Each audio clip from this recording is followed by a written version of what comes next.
भाजपा के राष्ट्रीय अध्यक्ष जेपी नड्डा ने देवघर में कार्यकर्ता सम्मेलन को किया संबोधित। देवघर और गुमला कार्यालय का हुआ उद्घाटन। विकासोन्मुख राजनीति पर बल। ईडी समन अवहेलना मामले में मुख्यमंत्री हेमंत सोरेन की रांची के एमपी एमएलए विशेष अदालत में पेशी। 2 निजी मुचलके पर जमानत। 12 दिसंबर को अगली सुनवाई। भारत रत्न बाबा साहब अम्बेडकर को झारखंड समेत देश भर में पुण्यतिथि पर दी गई विनीत श्रद्धांजलि। राज्यपाल और मुख्यमंत्री ने भी योगदान को किया याद। और राज्य के पश्चिमी और उससे सटे मध्य भाग में शीतलहर। गुमला में 3 डिग्री सेल्सियस हुआ न्यूनतम तापमान। 24 घंटे बाद तापमान में थोड़ी वृद्धि के आसार।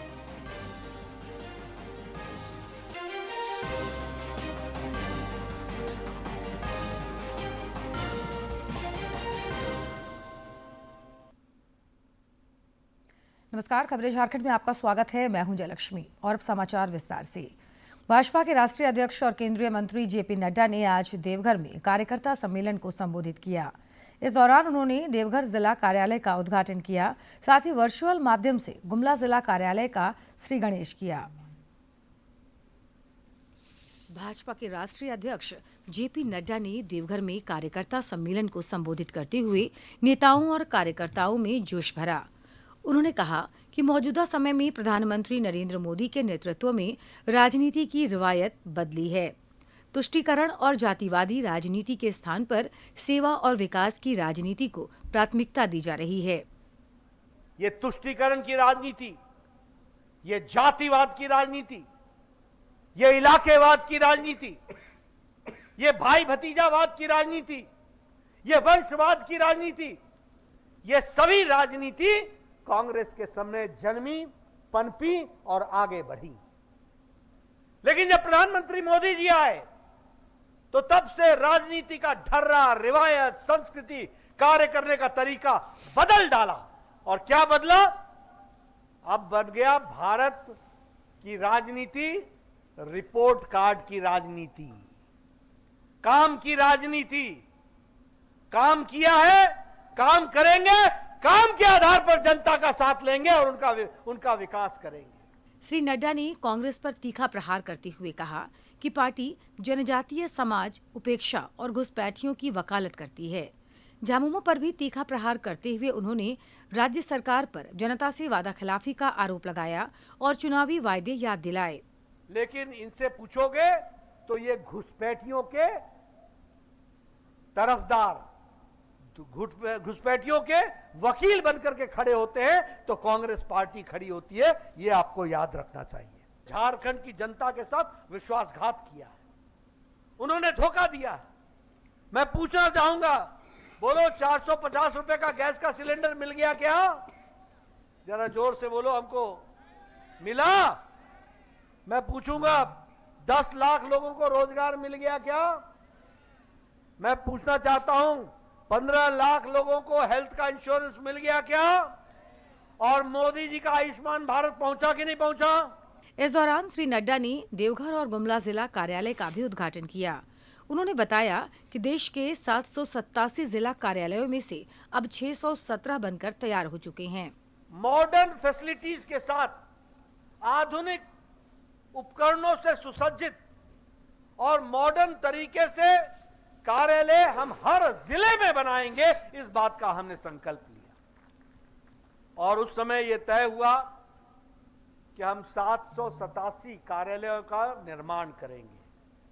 आज मुझे खुशी है कि 615 कार्यालय बन चुके हैं और आज 2 कार्यालय जुड़ गए। देवघर और गुमला 617 कार्यालय बन गए हैं। इस बात को हमको आपसे बताते हुए मुझे खुशी हो रही है। मौके पर श्री नड्डा ने भारत रत्न बाबा साहेब भीमराव अंबेडकर की पुण्यतिथि पर उन्हें याद किया। डॉक्टर भीमराव अंबेडकर का महापरिनिर्वाण दिवस है।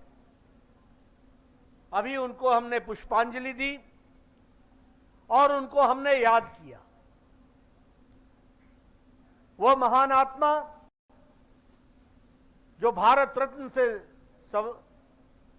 सुसज्जित हुए, ऐसे डॉक्टर भीमराव अंबेडकर ने भारत के आजादी के पश्चात राजनीति को, आर्थिक शास्त्र को, सामाजिक न्याय को एक नए रूप में इस देश के सामने रखा और उसे संविधान में संजोने का प्रयास किया।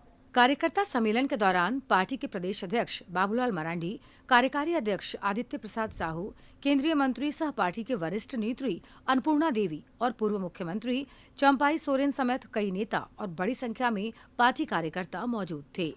डीडी झारखंड के लिए ब्यूरो की रिपोर्ट।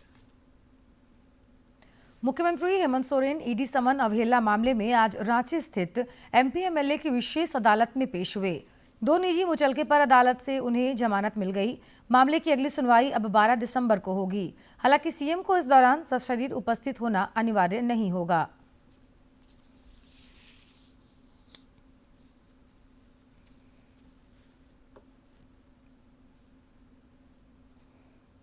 ईडी के समन मामले में माननीय उच्च न्यायालय में समन को हम लोगों ने चुनौती दिया था, जिसके आदेश के माननीय उच्च न्यायालय के आदेश के आलोक में आज की तिथि में उपस्थित होने का हम लोगों ने अनुग्रह किया था, जिसे मानते हुए न्यायालय ने उपस्थित होने का आदेश दिया था, जिसके आलोक में आज माननीय मुख्यमंत्री उपस्थित हुए। उपस्थित होकर उन्होंने अपनी उपस्थिति दर्ज कराई और 7,000 का 2 मुचलका उन्होंने भरा। अगली सुनवाई 12 तिथि को निर्धारित है, लेकिन उसके लिए माननीय मुख्यमंत्री को कभी भी आने की आवश्यकता नहीं है। उसके बिहार में उनके अधिवक्ता महोदय अपीयर होंगे। भाजपा के प्रदेश अध्यक्ष बाबूलाल मरांडी ने राज्य में बालू के अवैध खनन पर सरकार को एक बार फिर घेरा है। एक सोशल मीडिया पोस्ट में उन्होंने आरोप लगाया कि पाकुड़ में बालू माफिया खुलेआम बालू का अवैध खनन कर रहा है। यह सारा काम प्रशासन के संरक्षण में अंजाम दिया जा रहा है। श्री मरांडी ने कहा कि सिर्फ पाकुड़ ही नहीं बल्कि पूरे प्रदेश की यही हालत है। जिस बालू पर ग्रामीणों का हक होना चाहिए था, उसे माफियाओं ने लूट का जरिया बना लिया है। भाजपा प्रदेश अध्यक्ष ने बताया कि उच्च न्यायालय ने बालू खनन पर प्रतिबंध भी लगाया है, लेकिन शर्म की बात तो ये है कि बालू का अवैध खनन हेमंत सोरेन की सीधी देखरेख में हो रहा है। इतना ही नहीं, प्रदेश में कई जगहों पर खनन माफियाओं द्वारा अधिकारियों पर हमला भी किया गया है। ईडी से आग्रह है कि पूरे प्रदेश में सक्रिय बालू माफियाओं और उन्हें संरक्षण देने वाले अधिकारियों, सत्ताधारी नेताओं के नेटवर्क पर सख्त कार्रवाई करें। झारखंड हाईकोर्ट ने नेक्सटजेन के मालिक विनय सिंह की जमानत याचिका को रद्द करने के दौरान कहा कि हजारीबाग भूमि घोटाला विनय सिंह और विनय चौबे की योजनाबद्ध धोखाधड़ी का उदाहरण है। अदालत ने साथ ही यह भी कहा कि सरकारी अधिकारियों द्वारा निजी स्वार्थ के लिए सरकारी शक्तियों का इस्तेमाल अत्यधिक गंभीर है। इससे समाज के नैतिक ढांचे को भी नुकसान पहुंचता है। विनय सिंह की जमानत याचिका पर सुनवाई के दौरान एसीबी की ओर से यह दलील दी गई थी कि यह मामला सिर्फ भूमि विवाद का नहीं है, यह पद के दुरुपयोग, भ्रष्टाचार और दस्तावेज में जालसाजी का संगठित अपराध है। एसीबी ने मामले की जांच के दौरान पाया कि विनय चौबे और उनके पारिवारिक सदस्यों के खाते में विनय सिंह की कंपनी से करोड़ों रुपए ट्रांसफर किए गए हैं। राज्य की डीजीपी तदाशा मिश्रा ने सभी जिलों में लंबित आपराधिक मामलों की समीक्षा और उनके त्वरित निपटारे के लिए राज्य के 5 वरिष्ठ आईपीएस अधिकारियों को जिम्मेदारी सौंपी है। इन अधिकारियों को निर्देश दिया गया कि वे 15 दिनों के भीतर अपने अपने रेंज के सभी जिलों में लंबित कांडों की समीक्षा करें और पुलिस कार्रवाई पूरी कराएं। जिन आईपीएस अधिकारियों को यह जिम्मेदारी सौंपी गई है, उनमें IG Manoj Kaushik, DIG YS Ramesh, DIG Karthik S, DIG Chandan Jha और एसपी एहतेशाम वकारिब शामिल हैं।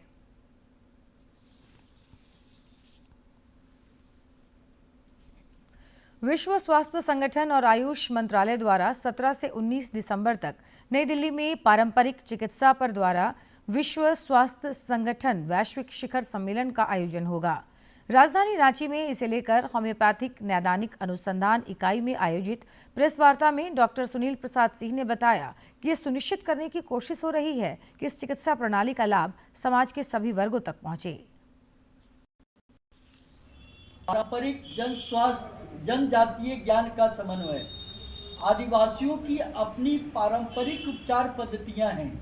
WHO समिट इन ज्ञान प्रणालियों को वैज्ञानिक रूप से डॉक्यूमेंट करने, शोध को बढ़ावा देने और इन्हें वैश्विक मंच पर पहचान दिलाने का अवसर देगा।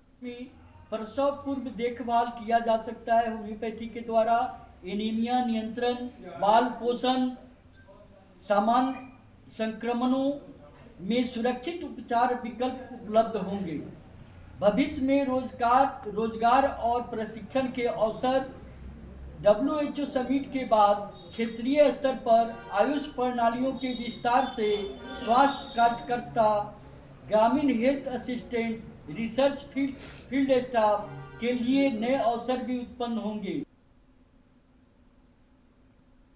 केंद्र सरकार के वित्तीय सेवा विभाग की ओर से आकांक्षी जिला गढ़वा में शिविर का आयोजन कर लाभुकों को कई वर्षों से लंबित राशि का भुगतान किया गया। इसमें भारतीय state bank, Punjab national bank, bank of India समेत अन्य बैंकों की भागीदारी दिखी। गढ़वा में वित्तीय सेवा विभाग की ओर से शिविर का आयोजन कर विभिन्न बैंकों के ग्राहकों की बैंकिंग सुविधा संबंधी समस्याओं का समाधान किया गया। साथ ही उन्हें बैंकिंग सेवाओं और योजनाओं से अवगत भी कराया गया। मौके पर उपायुक्त दिनेश कुमार यादव ने लोगों से पूंजी के प्रति समझदार और जागरूक बनने की अपील की। शिक्षित बनिए और अपने बच्चों को भी इसमें शिक्षा दीजिए कि सेविंग किस प्रकार से की जाती है, क्यों आवश्यक है। पैसा जो है आज जितना है उतना 10 साल बाद वो नहीं रहता है, तो क्यों नहीं रहता है, क्या ऐसा होता है कि उसमें बदलाव आता है। तो इसके कॉन्सेप्ट बच्चों को समझाएं और भविष्य के लिए उनको जागरूक बनाएं। इस दौरान भारतीय state bank, Punjab national bank, bank of India के साथ अन्य बैंकों ने कई ग्राहकों को दावा की गई राशि का भुगतान परिजनों को किया। LDM SK रंजन ने लोगों से भूली हुई राशि के खिलाफ दावा पेश करने की अपील की। उन्होंने कहा कि दावा पेश करने के बाद सत्यापन के बाद संबंधित परिजन को राशि दी जाती है। ग्रामीणों को ये जानकारी देने का एक प्रयास है कि अगर उनका खाता या उनके पूर्वजों का खाता 10 साल से पड़े हुए हैं, उसमें किसी तरह का लेन देन नहीं हुआ है, तो वो RBI के द्वारा जो एक उद्गम पोर्टल बनाया गया है उसमें जाके वो अपनी जानकारी देकर वो अपने खाते की स्थिति जान सकते हैं। अगर उनके खाते में कुछ राशि पड़ी हुई है तो वो अपने संबंधित बैंक से जाकर इस पैसे को वो वापस ले सकते हैं। करीब 12 वर्षों से अपना पैसा भूल चुकी महिला ने पैसा मिलने पर खुशी जताई और सरकार के प्रति आभार प्रकट किया। मैं जाकर अकाउंट में अपना सर जी से बोले कि आपका अकाउंट इसमें चला गया है। लोकल KYC कराए, इसके बाद कागज लगाए, ठीक है, कुछ दिन बाद आपका अकाउंट वापस आ जाएगा। सरकार के इस पहल से लोगों को उनकी भूली हुई राशि मिली और राशि प्राप्त कर वे खुश दिखे। DD न्यूज के लिए गढ़वा से विजेंद्र तिवारी की रिपोर्ट। देश में बड़े पैमाने पर उड़ानें रद्द होने के बाद यात्रियों की मांग को देखते हुए भारतीय रेलवे ने सुगम यात्रा और पर्याप्त सुविधा सुनिश्चित करने के लिए व्यापक कदम उठाए हैं। देश में कुल 37 ट्रेनों में 116 अतिरिक्त डब्बे लगाए गए हैं। इंडिगो एयरलाइंस ने इस संकट पर यात्रियों से माफी मांगी है, लेकिन ये माफी फिलहाल काफी नहीं लग रही है। बीती रात दिल्ली एयरपोर्ट पर यात्री बहुत परेशान रहे। देश भर में इंडिगो एयरलाइंस की फ्लाइट्स में देरी और रद्द होने की वजह से देश भर में बड़ी संख्या में यात्रियों को परेशानी हो रही है।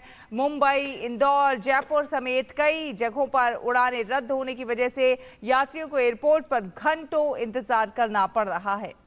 नागर विमानन मंत्री की इंडिगो के कारण पैदा हुए संकट पर लगातार नजर बनी हुई है, लेकिन भारतीय रेलवे भी अब एक्टिव हो चुका है। यात्रियों की सहूलत और यात्रा के लिए सीट उपलब्ध कराने के लिए रेलवे ने 37 ट्रेन में 116 अतिरिक्त कोच लगाए हैं। ये सुविधा आज से शुरू हो रही है। इसके तहत दक्षिण रेलवे ने 18 ट्रेनों में सबसे अधिक अतिरिक्त कोच जोड़े हैं, जबकि उत्तरी रेलवे ने 8 ट्रेन में AC 3 टियर कोच और चेयर कार कोच जोड़े हैं। इसके अलावा पश्चिमी, पूर्वी तट, पूर्वोत्तर, सीमांत रेल जोन की ट्रेनों में भी कोच बढ़ाए गए हैं। इसके अलावा वंदे भारत स्पेशल और नई Delhi Mumbai central superfast special train भी शुरू की जा रही है। संविधान निर्माण में महत्वपूर्ण भूमिका निभाने वाले भारत रत्न बाबा साहब डॉक्टर भीमराव अंबेडकर को आज महापरिनिर्वाण दिवस पर कृतज्ञ राष्ट्र याद कर रहा है। राष्ट्रपति द्रौपदी मुर्मू और प्रधानमंत्री नरेंद्र मोदी समेत कई गणमान्य लोगों ने संसद भवन परिसर में बाबा साहब को पुण्यतिथि पर श्रद्धांजलि दी। आज संविधान निर्माता डॉक्टर बाबा साहेब भीमराव अंबेडकर को याद कर रहा है। आज उनके 70वें महापरिनिर्वाण दिवस पर संसद भवन परिसर में श्रद्धांजलि अर्पित की गई। इस मौके पर राष्ट्रपति द्रौपदी मुर्मू, उपराष्ट्रपति सीपी राधाकृष्णन, प्रधानमंत्री नरेंद्र मोदी, लोकसभा अध्यक्ष ओम बिरला सहित कई गणमान्य लोग उपस्थित रहे। डॉक्टर अंबेडकर की पुण्यतिथि को महापरिनिर्वाण दिवस के रूप में मनाया जाता है। राज्य और देश भर से लाखों लोग दादर में चैत्य भूमि में पवित्र स्तूप पर पुष्प अर्पित करने के लिए एकत्रित हो रहे हैं। महापरिनिर्वाण दिवस पर उत्तर प्रदेश के मुख्यमंत्री योगी आदित्यनाथ ने डॉक्टर भीमराव अंबेडकर को उनके महापरिनिर्वाण दिवस पर पुष्प अर्पित कर उन्हें श्रद्धांजलि अर्पित की और नमन किया। राज्य में भी आज बाबा साहेब को महापरिनिर्वाण दिवस पर भावभीनी श्रद्धांजलि अर्पित की गई। राज्यपाल संतोष कुमार गंगवार ने भारतीय संविधान के शिल्पकार भारत रत्न बाबा साहेब डॉक्टर भीमराव अंबेडकर को नमन किया। उन्होंने अपने संदेश में कहा कि सामाजिक न्याय, समता और लोकतांत्रिक मूल्यों के प्रति उनका अमूल्य योगदान सदैव प्रेरणा स्रोत रहेगा। इधर मुख्यमंत्री हेमंत सोरेन ने श्री बाबा साहेब को पुण्यतिथि पर श्रद्धांजलि अर्पित करते हुए कहा कि बाबा साहेब का जीवन हमें समता, समानता, सामाजिक न्याय और सम्मान के मूल्यों पर चलने का संदेश देता है।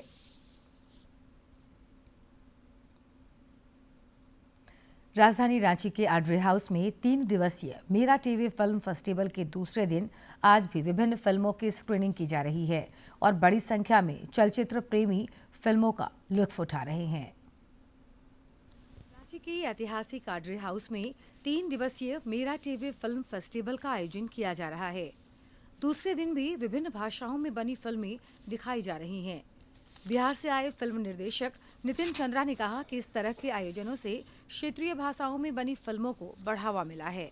सिनेमा जो है वो इकोनॉमी है, रोजगार है, और इससे अच्छा ये हो रहा है जो मैं आगे देख रहा हूँ होते हुए कि आपको पलायन करके बम्बई जाने की ज़रूरत नहीं पड़ रही है। सबसे अच्छी चीज़ ये है कि जैसे बंगाल, असम, उड़ीसा, मणिपुर में वहाँ के कलाकार वहीं काम कर रहे हैं, तो मेरा टीवी का जो फिल्म फेस्टिवल है वो इस दिशा में एक बहुत बड़ा काम है कि स्थानीय लोगों को यहीं काम मिल रहा है। झारखंड के फिल्म निर्देशकों और फिल्मकारों ने राज्य में फिल्म निर्माण की संभावनाओं पर जोर दिया। उन्होंने कहा कि राज्य में कई सारे ऐसे लोकेशंस हैं जहां फिल्म की शूटिंग बेहतरीन तरीके से की जा सकती है। जरूरत है तो बस फिल्म निर्माताओं को आगे आने की, ताकि वो समाज को कुछ बेहतर प्रदान कर सकें। फिल्म बनाने के बाद अब उसका किस तरीके से आगे उसको बढ़ाया जा सके, यहाँ पे प्रॉब्लम फेस करना पड़ता है। लेकिन जैसे कि अभी फिल्म फेस्टिवल भी अभी झारखंड में स्टार्ट हुआ है, तो इससे थोड़ा हौसला मिलता है और ये समझ में आता है, लगता है कि हाँ और लोगों तक पहुँचने का एक ज़रिया बनता है, तो ये अच्छा बात है। देखिए, आजकल जो युवा हैं वो कहीं ना कहीं भटक चुके हैं, राह उन्हें मालूम नहीं है। एक उम्र के बाद समझ में आता है कि हम क्या खो दिए। आई थिंक अगर ये सब फिल्म देखते हैं तो कुछ उनके अंदर जो आध्यात्म है वो ज़रूर आएगा और वो समझेंगे चीज़ों को कि कैसे हम लोग को आगे जीवन में आगे बढ़ना है और कैसे जीवन को जीना है, ये सीख पाएंगे उससे। फिल्म फेस्टिवल के दौरान दिवंगत अभिनेता धर्मेंद्र को श्रद्धांजलि देने के उद्देश्य से कलाकार पेंटिंग करते नजर आए। कलाकारों की माने तो हिंदी सिनेमा जगत में धर्मेंद्र का अहम योगदान रहा है। ये बहुत ही अच्छा मंच है हम लोग के लिए। फिल्म के साथ हम कलाकारों को जोड़ने के लिए बहुत बहुत धन्यवाद मेरा टीवी फिल्म फेस्टिवल को। पेंटिंग के माध्यम से हम लोग श्रद्धांजलि अर्पित कर रहे हैं धर्मेंद्र जी को, उनको याद करते हुए। इस तरह के आयोजनों से जहां एक और फिल्म निर्माताओं, निर्देशकों, अभिनेताओं, अभिनेत्रियों को एक बेहतर मंच मिल पा रहा है, वहीं दूसरी ओर कलाकारों को कला की प्रस्तुति का मौका मिल रहा है। वहीं फिल्म फेस्टिवल में आने वाले लोगों में सृजनात्मकता का संचार हो रहा है। डीडी न्यूज के लिए रांची से सहयोगी विकास कुमार के साथ प्रणय प्रबोध की रिपोर्ट। काशी तमिल संगमम के चौथे संस्करण के दौरान अनेक संस्कृतियों के दर्शन हो रहे हैं। इसी कड़ी में तमिलनाडु से आए हिंदी जानने वाले 50 शिक्षक काशी के स्कूलों में बच्चों को तमिल भाषा सिखा रहे हैं। इस पहल ने विद्यार्थियों के मन में नया उत्साह भर दिया है।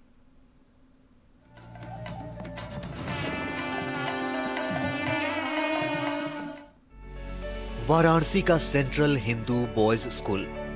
कक्षा में बैठे ये बच्चे सिर्फ एक भाषा ही नहीं बल्कि एक नई संस्कृति को आत्मसात कर रहे हैं। हर अक्षर, हर उच्चारण मानो दो राज्यों के बीच दिलों का नया पुल बन रहा हो। तमिल शब्दों को समझते हुए इनके चेहरे पर जो चमक है वही इस संगम का असली अर्थ है। शिक्षक भी बच्चों के जोश और जिज्ञासा से अभिभूत हैं। भाषा की दीवारें गिर रही हैं और सीखने का ये सफर केवल किताबों तक सीमित नहीं बल्कि एकता और अपनत्व की भावना को गहरी कर रहा है। ये काशी का मौका मोदी जी के वजह से ही हमको मिला है। सो सर को भी, मोदी जी को भी हमारा धन्यवाद है। और ये classic Tamil Sangamam, central institute of classic Tamil, उधर से ही हम तमिल करकलाम की ओर से हम इधर आए सर। यहाँ पर खाना वाना सब कुछ अच्छी तरह मिलता है और गाड़ी से यहाँ पर छोड़ते हैं और लेकर जाते हैं और बहुत रेस्पेक्ट के साथ यहाँ पर सब कुछ हो रहे हैं सर। बच्चे कहते हैं कि तमिल भाषा समझ आने से संवाद आसान हो जाएगा। नए शब्द, नई ध्वनियाँ उनकी दुनिया को और जिज्ञासु बना रही हैं। उन्हें लगता है कि भाषा सिर्फ बोलने का माध्यम नहीं बल्कि दिलों को जोड़ने का सबसे सुंदर तरीका है। बहुत अच्छा लगा तमिल सीख कर। तमिल एक अच्छा लैंग्वेज भी है, हम इजीली कनेक्ट भी हो जाएंगे दूसरे स्टेट से। अदर लैंग्वेज जानेंगे तो हमारे मल्टी लैंग्वेज का भी नॉलेज होगा हमको। हम जहाँ पे इजीली जाकर दूसरे स्टेट्स के लोगों से हम बात भी कर सकते हैं वहाँ पे। और ये है कि हम काशी विश्वनाथ विजिट करते हैं मॉर्निंग में डेली, तो वहाँ पे हम देखते हैं बहुत सारे लोग आते हैं तमिलनाडु से दर्शन करने के लिए। तो हम लोग उनसे बात करने में कुछ प्रॉब्लम तो होती है, लेकिन हम ये लैंग्वेज सीख लेंगे तो उनसे हम इजीली बात भी कर सकते हैं, ये भी है।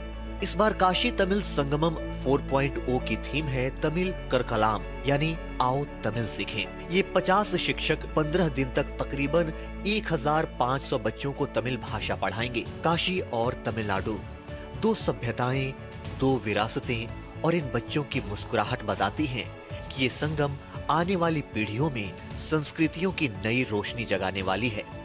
सेंट्रल हिंदू बॉयज़ वाराणसी के ये बच्चे जो हैं ये तमिल के बेसिक्स जो लैंग्वेज है उसको सीख रहे हैं और निश्चित तौर पर कोशिश ये है कि इन लोगों का रुझान तमिल सीखने की तरफ हो और काशी और तमिल के बीच का जो संगम है वो और ज़्यादा प्रगाढ़ हो। उसकी शुरुआत इन नौनिहालों से हो रही है। कैमरामैन सदीप के साथ चंद्रशेखर, डीडी न्यूज़, वाराणसी। तो चेन्नई में हॉकी जूनियर विश्व कप में भारत ने क्वार्टर फाइनल मुकाबले में बेल्जियम को हराकर सेमीफाइनल में जगह बना ली है। दोनों टीमें खेल समाप्त होने तक 2-2 गोल से बराबरी पर थी, जिसके बाद भारतीय टीम ने पेनाल्टी शूटआउट में 4-3 से जीत हासिल की। भारत कल सेमीफाइनल में 7 बार के विश्व कप विजेता जर्मनी से खेलेगा।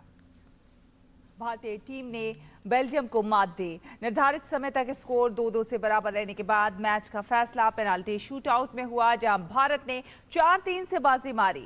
अब सेमीफाइनल में भारत का सामना 7 बार की चैंपियन जर्मनी से होगा।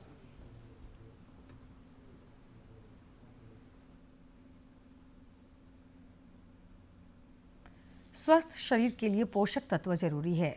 विटामिन डी हड्डियों के घनत्व को बरकरार रखने में महत्वपूर्ण भूमिका निभाता है। यह शिशुओं के विकास के लिए भी महत्वपूर्ण है।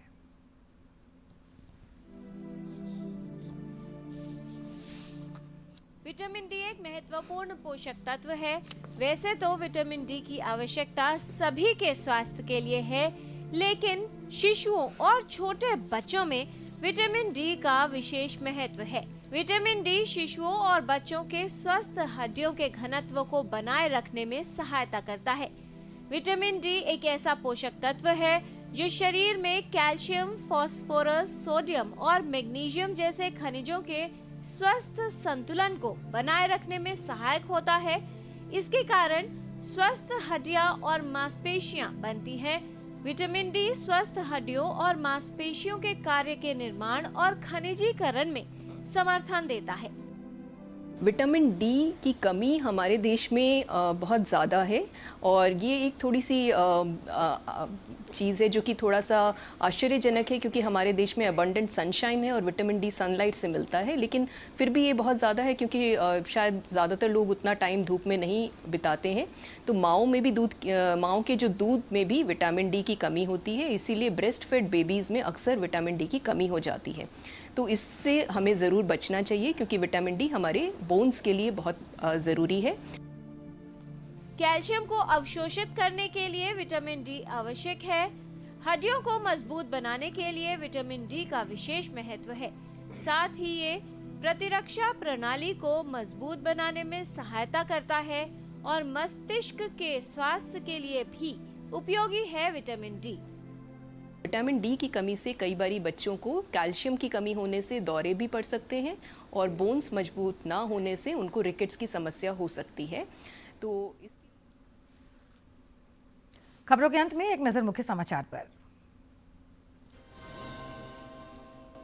भाजपा के राष्ट्रीय अध्यक्ष जेपी नड्डा ने देवघर में कार्यकर्ता सम्मेलन को किया संबोधित। देवघर और गुमला कार्यालय का हुआ उद्घाटन। विकासोन्मुख राजनीति पर बल।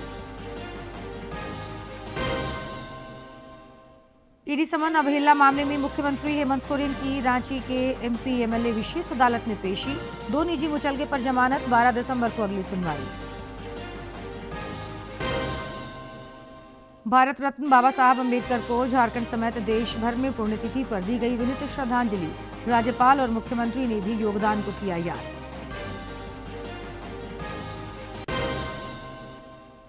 और राज्य के पश्चिमी और उससे सटे मध्य भाग में शीतलहर। गुमला में 3 डिग्री सेल्सियस हुआ न्यूनतम तापमान। 24 घंटे बाद तापमान में थोड़ी वृद्धि के आसार।